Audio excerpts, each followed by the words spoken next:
Harold was Harold Davison. Do you remember he was? Great friend. Well, Yeah, I like Harold Davison, his son was Gary Davison was my manager for many years. Oh, wow, okay. Yeah. Well, he was an agent, but he was the agent of the old school where he would book a band in Penzance, then Edinburgh. Then him and Dick Katz. There's no logic to it at all. And he used to book Ronnie Scott, who've come back to Ronnie again now. And Ronnie hated this. He hated him. And Ronnie said to his partner, Pete, one day, he said, when I die, I want to be cremated and have my ashes thrown over Harold Davison. Harold's big thing, Harold Davison's big thing was he was Frank Sinatra's agent for the UK and everything else. And there's nothing he liked better than if he had an appointment with him, you'd walk in finally to his office and he'd be on the phone and he'd put his hand over and he'd go, "It's Frank." And I always used to wind him up and go, "Frank who?" "It's Frank." I said, "I don't know who you're talking about." Oh, Harold. Of course, Paul and Barry were his stepchildren. Yeah. Oh, is that right? Barry Ryan. My first session was Barry Ryan. Very first session. Really? That's when I met Clem Cattini and Ray Cooper. It's lovely. My favourite Clem guys, I've got to shoot off, but I just tell you my favourite Clem Cattini shout when we're doing a sound check and it's taking far too long. He was sat there like this, and he'd play a little bit more, and he'd be waiting and waiting, and then he put his mouth to the mic, snare mic, and said, "Ready when I am." Guys, I've got to go. Nice to see you, Chris. Great to see you. Nice, mate. Lovely. Well, listen, you all take care of yourself, yeah? Yeah, you too. And it's all going to be over soon. Don't worry. Thank you. Thanks for the contribution. We know. I know. Good to see you, mate.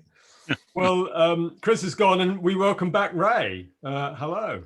Oh, I'm back. Sorry, I thought I was doing my accounts. How was the blowjob? So I've got the wrong. I've got the wrong screen up. So earlier you teased a story about Mo earlier. Well, this where to start? No, you just called me that. I just thought the harmonizer thing was a big deal when everybody used it for the wrong reasons, or maybe the right reasons. I don't know. Come to think of it, but even better from the harmonizer is actually get somebody to do it properly, to tune things properly, which is, of course, Mo would be the person. He doesn't mess about with electronics. So we're on this session. Come on, give me the guy's name, just so he can sue us. Simon, Simon May, whereas others may not. Yeah. That's right. Yeah. He wrote the theme to EastEnders didn't want to, so he said, "Oh, sorry, getting tired." With that line. Anyway, it's the only guy who's a multimillionaire from lockdown. No, oh, sorry, Simon, you're going to sue me now. Anyway, so we've done this. What we're doing this it's children's album, it's musically written, Smike, and we're in Morgan, aren't we? Morgan Studios. No, R.G. Jones, I think. R.G. Jones, that's right. In Wimbledon. And we go on a break. And it's all very jolly, as usual, as we are. And Mo now nips back. And he completely detunes my guitar by a semitone. Do you remember that? It was perfect, E flat to E flat. Yeah. It's a perfect thing. We came back, and I just because we're almost, it's just like have a break and then we'll have it. We'll just put it down when we come back, all those other bravado terms, and so sure enough, Simon May counted it in, and we played, and it sounded terrible, and I looked down and I thought, is it me? I'm playing the right notes. Well, and then I slid up a tone and I was playing in B flat. And it was all my chords I was playing were wrong, but it sounded right. I didn't understand it until, of course, he, Mo started to collapse. You've seen that one, folding over the bass. And come on, play. It was perfect. But what was perfect about it, even with a Strat with a tremolo arm, it sounded totally in tune. And so you wouldn't know, you know, when you go back, you turn it and go, jink, that's fine. Never knew it was I can't absolutely remember perfect. why did I do it? Any idea? I don't remember. You hate me. Yeah, sheer hatred. Yes, hatred. I remember once with you, Ray, on a Heaven 17 session, your gear arriving before you did, and you had this terrible old flight case for your Stratocaster that every time you opened it up, always smelt like the cat had peed in it. Remember that flight case? It was the worst smelling flight case. So the Ray's gear arrived before he did. So we got the when Ray finally arrived in the studio, we said, okay, Ray, let's, you know, bit push for time. Can we get going? And yeah, what do you want? Oh, we'll use the Strat. So he starts trying to open his flight case and he can't open the flight case. The flight case won't open. What Ray doesn't know is the flight case doesn't have a guitar in it. It's got about 3 telephone directories and we super glued the whole of the flight case shut. And he's undoing the catches and it should just pop open, but it won't because it's super glued shut. Did you ever manage to open? I think we had to buy you a new flight case, didn't we, for that? I think you guys, I didn't mind. I mean, certainly right from paying the guy extras to turn it up early to look flash, you know. But I don't know. I can't remember. Did you? Yeah, you probably did. But I took it in good heart. Actually, it was very funny. You had to sort of. It was defied logic, didn't it? It was a case that you undo 2 catches and it opens, and you've been doing that for 30 years. Undo 2 catches and it opens. So you undo 2 catches and it won't open. Well, the only thing about buying me a new one was it was great, but it didn't smell of cat's piss, and I didn't like that much. That's right, exactly. It was all clean. I've just, as you're talking, just remember one of Ray's lines. We're walking somewhere in a street in Germany. We're on tour, and we walk past this very pretty girl and a dog.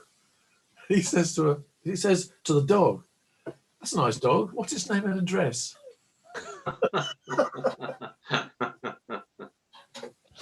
Oh, don't. Oh. I'm gonna go, guys. It's lovely to see you, Mike. Thank you for asking me, Mo. Right. John. All those Mike stories, are you ready? It's what? So those Mike stories, are you ready? No. The ones that you were telling me about, Mo, before we started. Shut up. Great to see you guys. Yeah, and you. Thanks, Mike.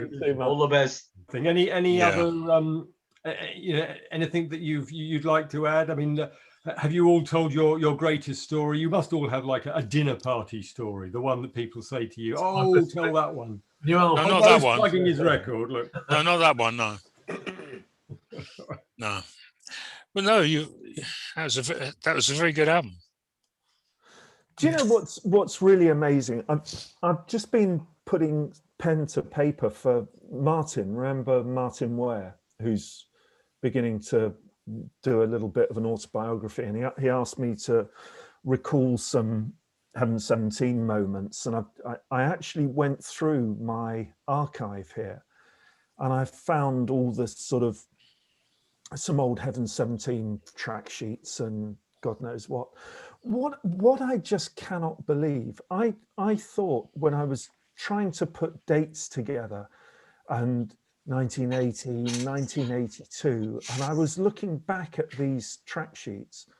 In 1982, we didn't have MIDI. I mean, and it's an astonishing thing to me, because that album seems like it was something that was 10, 15, maybe 20 years ago. But actually, when I look at the track sheet and it's 82 and I start working it out, it's 40 years ago. 40 years ago.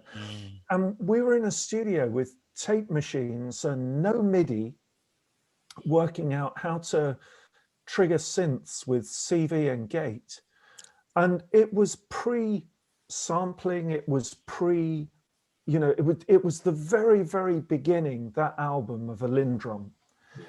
And I just can't believe how long ago some of these things are, but how fresh they are, you know, in all still in our minds. I think that's a fantastic thing about what we have. These, because we're in this sort of bubble of what we do, and it's all sort of slowly evolved with us, and we've been on the train. It always feels like it's just a couple of carriages behind us, you know. You get this at, if you go to Abbey Road, and just outside Studio 2, there's a long corridor. Outside, yeah, that's right. And the corridor is stuffed with big tape machines, 48, 24s, all these wonderful things, not doing anything. They're part of history. You can't sell them, and nobody's using them, but they're there in case. But it's sad in a way to see that.